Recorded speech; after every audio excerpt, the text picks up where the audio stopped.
задался целью плуг приобрести себе. Искал плуг и случайно на Авито в интернете увидел объявление: продается плуг. Ну, правда, в Тюмени это было.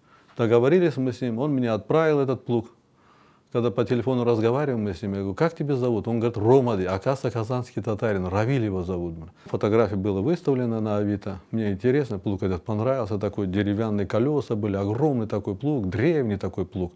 И теперь же, когда я получил этот плуг, упаковали они его, завернули пленками, по краям ящики сбили. Я открываю, смотрю, совсем другой плуг пришел ко мне. В интернете фотографии было одно, а плуг совсем другой. А оказывается, он мне говорит: вот, дед расстроился, говорит, расплакался, говорит, а при чем здесь дед? Ну, этот дед, говорит, решил, говорит, внучке операцию на глаза, говорит, сделать.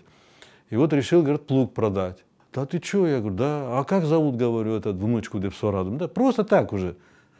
А внучку зовут Фатиме, говорит. Да ты что, а как, говорит, дедушку зовут? Ахтямака. Таковы, говорит, тот плуг же на фотографии было, надо было тут отправить. Ну, дед подумал, говорит, что тот плуг не рабочий, сейчас аж в Крым, говорит, мы отправим человеку, он не сможет с ним работать. Поэтому он решил такой рабочий, более-менее такой хороший плуг мне отправить.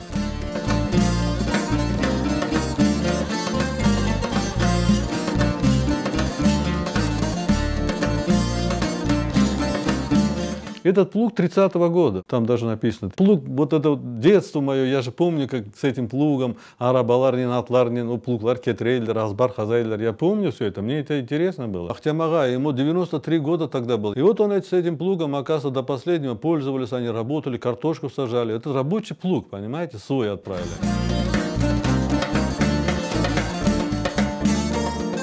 Дед, да, вот смотрите, вот, чтобы сделать внучке операцию, да, вот решил продать этот плуг. Это просто, как говорится, меня уже это тогда тронуло. Хоть маломальски, хоть чуть-чуть тоже какой-то это сделал, очень много, это было приятно.